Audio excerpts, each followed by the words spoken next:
Surgery లేకుండా sciatica, spondylitis, frozen shoulder కి కేవలం 45 నిమిషాలలో నొప్పి లేని అత్యాధునిక చికిత్స ప్రాణ పెయిన్ క్లినిక్. అమెరికాలో దుండగుల కాల్పుల్లో హైదరాబాద్ కు చెందిన రవితేజ చనిపోవడంతో అతడి కుటుంబంలో విషాద ఛాయలు అలుముకున్నాయి. రెంటల్ క్యాబ్ ను దొంగిలించడానికి వచ్చి కాల్పులు జరిపారని రవితేజ తండ్రి చెబుతున్నారు. 2022లో అమెరికా వెళ్లి చదువు పూర్తి కాగానే ఉద్యోగం చేస్తున్నాడని చెప్పారు. వీలైనంత త్వరగా మృతదేహాన్ని ఇండియాకు తీసుకురావాలని ప్రభుత్వాన్ని కోరుతున్నారు.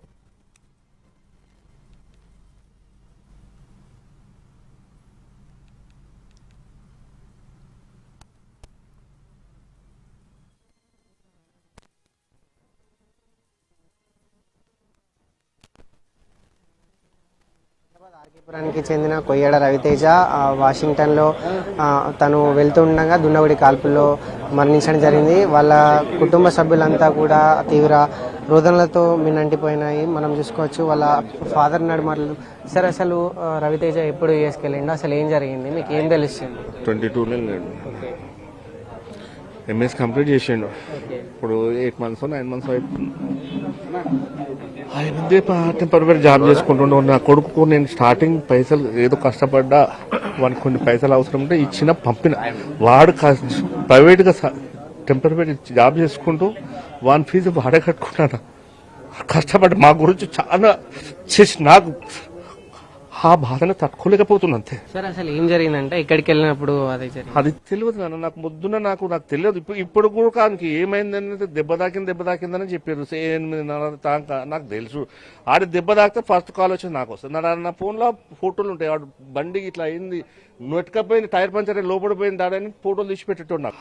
అక్కడ ప్రభుత్వం ఏందో, అక్కడ రాక్షసులు ఏందో, వాడు తీసుకుందే లీజుకు. ఆ లీజ్ కారు కూడా ఎత్తుకపోతుందుకు నాకు కొడుకుని ఫోటో పెట్టుకుంటారా వీళ్ళు? ఎక్కడనే ఇది వాడేమన్నా సొంత కారా గుంజుకోపోనికి? ఎవరు ఇన్ఫార్మ్ చేసి సార్? వాళ్ళ ఫ్రెండ్స్, మీకు తెలిసిన ఎవరైనా ఇన్ఫార్మ్ చేసిరా? ఇంకా నాకు ఇష్యూ అంటే మా బామ్మార్దికి అసలు బయట వాళ్ళకి తెలిసింది, నాకు కొనికి తెలియంది. బాగా తేజ కంట ఇట్లా కాల్పులు జరిపిన, చేయికి దెబ్బ తాకింది అని చెప్పింది. ఇంకా ఆడికి నాకు ఇట్లా వచ్చిందో అంతనే ఇప్పుడు చెప్తే ప్రాసెస్ చేస్తున్నారు సార్. అందరైతే సహకరిస్తున్నారు. నాకు మీ మీడియా వాళ్ళకు ఒకటే రిక్వెస్ట్ నాన్న, సెంట్రల్ గవర్నమెంట్ మా సీఎం రేవంత్ రెడ్డి గారికి మేము కూడా ఆయన గురించి గవర్నమెంట్ రావడానికి చాలా ప్రయత్నం చేసిండు. అలా కై సొంతంగా నాకు హెల్ప్ చేస్తే వేసిన ఓటుకు న్యాయం చేసుకుంటట్టు చేయమని నా కొడుకుని తొందరగా. ఎందుకంటే 5-6 days అయింది అనుకో, నాకు బీప్ ఉన్నది. 6 రోజులు నేను ఇట్లా కుములుకుంటూ ఉండలేను. నేను మెయిన్ నాకు రీజన్ అది. సాధ్యమైనంత తొందరగా చేస్తే నా కొడుకుని చూసుకుంటే ఇక నా కొడుకు ఇక లేడు. నా కర్తవ్యం, నా బిడ్డ ఉందన్న పెళ్లి చేయాలి. వాడు ముందల నాకు ముందర నడిచేవాడు. ఇప్పుడు నాకు బాధ ఏందని ఆయనకి నేను ముందర నడవాల్సి వస్తుంది. వీళ్ళైతే తొందరగా అటు తెలంగాణ గవర్నమెంట్ కావచ్చు, ఇటు ఎంబసీ తోటి ప్రయత్నాలు చేసి వీళ్ళైతే తొందరగా తీసుకురావడానికి ప్రయత్నిస్తే బాగుంటుందని కూడా వాళ్ళు చెప్తున్నారు. మొత్తంగా అయితే ఎవరైతే రవితేజ కుటుంబం ఉందో మొత్తం విషాద ఛాయలు అలుముకున్నాయని చెప్పవచ్చు. Video journalist Nikhil, Hyderabad.